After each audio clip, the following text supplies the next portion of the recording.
Hello everyone, good morning. Welcome back to my channel. कैसे हैं आप सब? आई होप आप सभी अच्छे होंगे और मैं भी अच्छी हूँ। तो सुबह का टाइम है और सुबह के 8 बजे हुए हैं और आज दिन है ट्यूसडे का और बच्चे स्कूल चले गए हैं सुबह ही और इस वक्त हमारी चाय बन रही है। तो हस्बैंड जब ऑफिस जाने वाले होते हैं, नाश्ता वगैरह कर लेते हैं, तभी हमारी सुबह की चाय बनती है और मैं भी उसी टाइम पे पीती हूँ साथ में। अकेले चाय पीना अच्छा नहीं लगता, तो मैं सुबह चाय नहीं पीती और वैसे सुबह मेरी आदत भी नहीं है खाली पेट चाय पीने की। तो जब नाश्ता वगैरह हो जाता है ना, तभी मैं पीती हूँ हस्बैंड के साथ में। तो यहाँ पर देखिए मेरी चाय बन गई है और चाय मैं बिना चीनी के जैगरी वाली बनाती हूँ और बहुत अच्छी लगती है। हमारी हमेशा की आदत है, घर पे मेरे यही चाय बनती है। और चलिए चाय बन गई है तो मैं पी लेती हूँ और इसके बाद हस्बैंड ऑफिस चले जाएंगे और मैं भी अपना आज किचन क्लीनिंग करूँगी।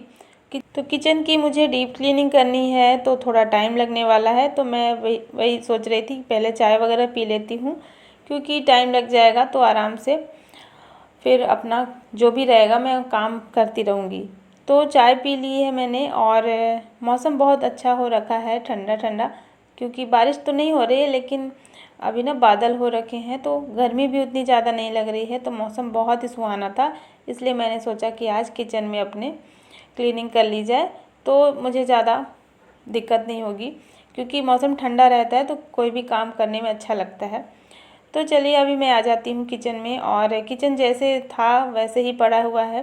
प्लेटफॉर्म वगैरह अभी मैंने नहीं क्लीन किया है, तो सारी चीज़ें ऐसी ही रखी हुई हैं और आपको दिखा दूँ मैं पहले मेरा किचन कैसे था। तो किचन मेरा हमेशा साफ़ ही रहता है, ज़्यादा गंदा रहता नहीं, क्योंकि मैं हमेशा इसको क्लीन करती रहती हूँ। लेकिन फिर भी 15 दिन में मैं इसको डीप क्लीन कर लेती हूँ। डीप क्लीन में हर चीज़, पूरी सारी चीज़ें निकालूंगी और सभी को आज क्लीन करूँगी। तो यहाँ पर पहले जो खाना वगैरह बचा होगा उसको रख दूँगी अभी साइड में।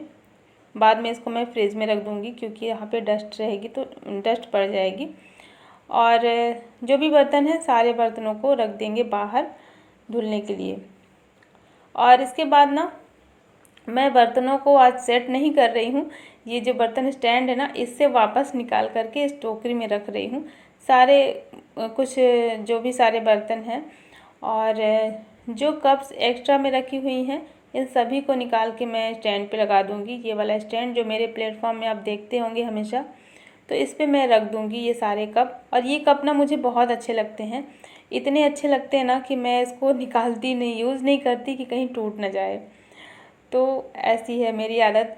तो जो चीज़ मुझे अच्छी लगती है मैं उसको ऐसे बचा के रखती हूँ, सजा के रखती हूँ। और यहाँ पर सारे बर्तन निकल गए हैं, टोकरी में निकाल के मैंने रख दिया है बरामदे में, क्योंकि यहाँ पे जगह नहीं है। और फिर आ जाती हूँ सेल्फ़ की तरफ। तो इसमें जो भी बर्तन रखे हुए हैं, बर्तनों को भी मैंने हटा दिया है जो बीच वाली सेल्फ़ में रखे हुए थे, नीचे की दोनों सेल्फ़ में। और ऊपर के सारे डिब्बे को निकाल लेंगे और सभी को मैं प्लेटफॉर्म में रख दूँगी। अभी सिर्फ पहली वाली सेल्फ़ को खाली किया है मैंने, क्योंकि जगह नहीं है ना किचन में, तो इस वजह से मैंने पूरा सामान एक साथ ही नहीं निकाला है। नहीं तो सारी चीज़ें फैल जाती हैं तो कुछ भी दिमाग मतलब काम नहीं करता है कि कौन सी चीज़ कहाँ रखूँ। तो इसलिए मैंने सिर्फ ऊपर वाली सेल्फ़ के सारे ये डिब्बे, सारे कंटेनर्स निकाल के रख लिए हैं और उसकी सेल्फ़ को पोंछ करके और फिर इन सभी डिब्बों को पोंछ करके रख दूँगी मैं, ताकि यहाँ पर ज़्यादा सामान ना फैले और मुझे भी काम करने में कोई दिक्कत ना हो और आराम से सारे काम हो जाएं। क्योंकि अकेले जब कोई काम करना होता है ना, तो अपने तरीके से ही करना होता है, सारी चीज़ें देखना होता है, तो अपने आप को कोई दिक्कत ना हो, कोई परेशानी ना हो, इसीलिए मैं इस तरीके से काम करती हूँ। तो एक एक करके मैंने सारी सेल्फ को खाली किया और फिर उसको पोंछ दिया है गीले कपड़े से। और इसके बाद फिर वापस से सारे सामान, सारे डिब्बे, सारे कंटेनर्स को पोंछ करके रख दिया है। तो ये देखिए बरामदे में कुछ इस तरीके से सारे बर्तन रखे हुए हैं और काफ़ी ज़्यादा इतने सारे बर्तन थे ना कि मैं हमेशा सोचती रहती हूँ कि मैं अपने किचन के लिए ये लूँगी वो, मतलब बहुत सारी चीज़ें दिमाग में चलती हैं। लेकिन जब अभी मैं इसको साफ़ कर रही थी ना, तो इतने सारे मुझे बर्तन नज़र आ रहे थे कि लग रहा था कि हे भगवान कहाँ से आ गए इतने सारे बर्तन। तो यही होता है जब क्लीन करने बैठो तो समझ में आता है कि नहीं, घर में बहुत सारी चीज़ें हैं, वरना हम लेडीज़ों को ना हर चीज़ कम ही पड़ती रहती है, वो भी किचन के लिए। तो किचन की सारी सेल्फ ना अच्छे से साफ़ हो गई हैं, सारे कंटेनर्स को मैंने सेट कर दिया है। और अब बारी आती है ये स्टैंड की, जिसमें मैं बर्तन रखती हूँ। तो ये स्टैंड मैं निकाल के और यहीं पर क्लीन कर रही हूँ। मैं चाहती तो बाहर बालकनी में भी कर सकती थी, लेकिन बालकनी में ना थोड़ी सी प्रॉब्लम होती है, क्योंकि जगह बहुत कम है और वहाँ पर पहले से ही अभी जूठे वाले बर्तन रखे हुए हैं ना, तो मुझे बहुत दिक्कत होती है। तो इसलिए मैं यहीं पर इसको क्लीन कर रही हूँ। तो स्क्रबर से, जिससे मैं बर्तन साफ़ करती हूँ, उसी से ही थोड़ा सा विम जेल लगा करके और पहले घिस दूँगी, तो ये इसमें जो भी चिकनाई और गंदगी लगी हुई है वो क्लीन हो जाएगी। तो इसके बाद मैं गीले कपड़े से इसको पोंछ दूँगी 2-3 बार पानी से, तो ये भी अच्छे से साफ़ हो जाएगा। और इसको साफ़ करने में ना बहुत मतलब सावधानी रखनी पड़ती है, क्योंकि इसका जो डिज़ाइन है ये हाथ में लगने का डर रहता है। तो मैं इसलिए थोड़ा सा आराम से ये काम कर रही थी, क्योंकि अगर हाथ में लग जाता ना तो फिर सारा काम फिर रुक जाता यहीं पर। इसलिए मैं इस तरीके के काम को आराम से करती हूँ कि थोड़ा देर भले ही हो जाए, लेकिन चोट नहीं लगनी चाहिए, नहीं तो अगर चोट लग गई तो सारा काम रुक जाएगा। तो पूरे स्टैंड में मैंने अच्छे से विम जेल से घिस दिया था और ये बहुत बढ़िया से क्लीन हो गया था, चमक गया था। और फिर मैंने कपड़ा ले करके, कॉटन का कपड़ा, और उसे 2-3 बार पानी से धुल करके और अच्छे से साफ़ कर लिया है। और फिर इसको ना वहीं पर स्टैंड में लगा देंगे, तो जो भी अभी इसमें गीला है ना थोड़ा सा, तो वो सूख जाएगा। और इसको यहीं पे टंगा दूँगी मैं। इसके बाद साइड में भी मुझे लग रहा था कि थोड़ा सा और क्लीन कर देते हैं, तो साइड में भी कपड़ा मार देंगे। और वैसे मैंने इसको चारों तरफ, दोनों तरफ से घुमा करके साफ़ कर लिया है, बहुत अच्छे से साफ़ हो गया है। क्योंकि ये जो सामने से डिज़ाइन दिख रहा है ना, तो इसके हाथ नहीं पहुंच पाता है पीछे साइड, तो इसलिए इस तरीके से अच्छे से ये क्लीन हो गया। और इसके बाद आ जाते हैं ये पानी का जो फ़िल्टर है एक्वागार्ड। तो इसमें जो कवर लगा हुआ है ना, इसको भी मैं आज निकालूंगी और इसको क्लीन करना है। तो ये थोड़ा सा चिपक गया था, क्योंकि यहाँ पर जैसे खाना बनता है ना, तो इसमें ये प्लास्टिक का लगा हुआ है कवर, तो इसलिए ये चिपक गया था। तो इसको मैं आराम से निकाल रही थी, और इस तरीके से निकाल करके फिर मैं बाद में इसको वॉश करूँगी, अभी नहीं करूँगी, अभी पहले पूरे किचन को साफ़ कर लूँगी। तो देखिए यहाँ पर ना मैंने अभी फ़िल्टर को उससे कवर निकाल लिया है, और कवर निकालने के बाद इसमें जो भी थोड़ी बहुत गंदगी लगी हुई थी उसको भी मैंने विम से साफ़ कर लिया है। थोड़ी सी जो चिपचिपाहट हो जाती है खाना बनाते समय, तो इन सभी को अच्छे से क्लीन कर लेंगे। और यहाँ पर ना मैंने पहले ही प्लेटफॉर्म में पानी गिरा दिया था, तो मुझे थोड़ा सा दिक्कत हो रही थी प्लेटफॉर्म में चढ़ने में। तो बस आराम से ही मैं अपने सारे काम निपटा ली हूँ, और एक्वागार्ड क्लीन हो गया है। इसके बाद बारी आती है किचन प्लेटफॉर्म को क्लीन करने की। तो चलिए इसको भी विम जेल से ही साफ़ करेंगे, चिपचिपा हो गया था ये अभी, और ये तो हर दूसरे तीसरे दिन होता ही रहता है, तो मैं इसको अच्छे से साफ़ करती रहती हूँ। और किचन की सारी चीज़ें अच्छे से क्लीन हो गई हैं। बस मेरे किचन की जो एक दीवार है ना पीछे की साइड में, आपको दिखती होगी जहाँ पर टाइल्स लगी है, वहाँ पर बहुत ज़्यादा सीलन है, उसकी वजह से दीवार बहुत गंदी दिखती है। पर क्या कर सकते हैं, ये ऐसे ही रहती है बारिश के टाइम पे। फिर जब मौसम सूखा हो जाएगा तब ये ठीक हो जाती है प्रॉब्लम। और फिर यहाँ पर इंडक्शन रखा हुआ था, तो इसको भी हटा करके इसमें जो टेबल है ना जिस पे इंडक्शन रखा था, उसको भी पोंछ देंगे। थोड़ा सा दाल का पानी वगैरह गिर जाता है, और इंडक्शन को भी पोंछ दिया है मैंने। और इसके बाद बारी आती है ये जो नीचे में स्पेस है जहाँ पे मैं अपने कंटेनर्स रखती हूँ आटा के और दाल चावल के। तो यहाँ पे ये डिब्बे ना अच्छे से सेट करके रखना है, क्योंकि आगे पीछे करके रखे थे तो चीज़ें लेने में थोड़ी प्रॉब्लम हो रही थी, तो मैंने इसलिए थोड़ी सी एडजस्ट कर दिया है और सभी को अच्छे से साफ़ कर दिया है।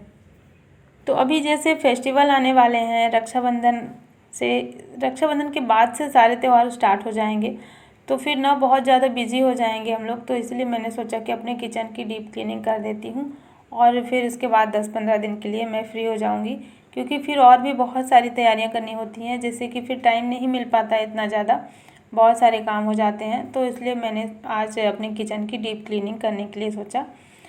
और अब ज़्यादा दिन तो है नहीं त्यौहार में, तो यहाँ पर ये भी जो जगह है ये भी साफ़ हो गई है। और इस तरीके से जो सिलेंडर वाला जगह है ना जहाँ पे सिलेंडर रखा हुआ है, यहाँ पे मैं टोकरी वगैरह रखती हूँ और इसको भी, सिलेंडर को भी अच्छे से पोंछ देंगे गीले कपड़े से। इसमें भी धूल डस्ट लगी हुई है और ये वाला जो पार्ट है उसके फर्श को भी अच्छे से साफ़ कर देंगे। तो इस तरीके से मेरा किचन साफ़ हो गया है और बहुत ज़्यादा टाइम नहीं लगा, लेकिन हाँ थोड़ा सा टाइम तो लगता है घर की चीज़ों को क्लीन करने के लिए। और पूरा किचन साफ़ हो चुका है। इसके बाद अब बारी आ जाती है बर्तनों को साफ़ करने की। तो बर्तनों को साफ़ करने के लिए अभी तो मेरे पास जो टोकरी थी ना उस पर मैंने पहले से ही बर्तन रख दिए हैं, आपने देखा ही है। तो यहाँ पर जो सिंक लगा है उसको मैं अच्छे से साफ़ कर देती हूँ और फिर उसी में बर्तनों को रखूँगी और इसके बाद जब इसका पानी सूख जाएगा तो फिर यहाँ से उठा कर के ले जाऊँगी। तो ये सिंक ऐसे ही कभी कभी काम आ जाता है, बाकी वैसे काम नहीं आता है। तो इस तरीके से जब ज़्यादा बर्तन होते हैं ना तो फिर मैं इसका यूज़ करती हूँ इस तरीके से। और कुछ एक्स्ट्रा जो कटोरियाँ रखी हुई थी मैंने स्टैंड में सबसे ऊपर में, तो वो सारे बर्तन भी मैं निकाल ली थी क्योंकि अभी यूज़ होने वाले हैं, मेहमान आएंगे तो इसलिए उनमें भी थोड़ी सी धूल डस्ट लग गई थी। तो मैंने वो सारे बर्तन भी निकाले थे, तो थोड़े से बर्तन ज़्यादा हो गए थे धुलने के लिए। और यहाँ पे बर्तन भी साफ़ हो चुके हैं और फिर लास्ट में कर देते हैं किचन की धुलाई। तो किचन आजकल मैं दूसरे तीसरे दिन ही धुल दे रही हूँ, आप देखते ही हैं मेरे वीडियोज़ में। और इस तरीके की जब डीप क्लीनिंग होती है तो किचन को धुलने से ही ऐसा लगता है कि अच्छे से साफ़ हो गया है। और किचन का फर्श ना बहुत ज़्यादा ख़राब है, इसलिए जो भी गंदगी होती है वहीं पर उसमें गंदगी भर जाती है तो अच्छे से नहीं साफ़ हो पाता, इसलिए मैं धुल देती हूँ। धुलने से काफ़ी अच्छे से क्लीन हो जाता है। और ये देखिए कुछ इस तरीके से मेरा किचन सेट हो गया है, साफ़ सुथरा हो गया है। तो ज़्यादा चीज़ें महंगी तो नहीं है मेरे किचन में, जो भी है मैं कोशिश करती हूँ उनको साफ़ सुथरा रखूँ, क्लीन रखूँ।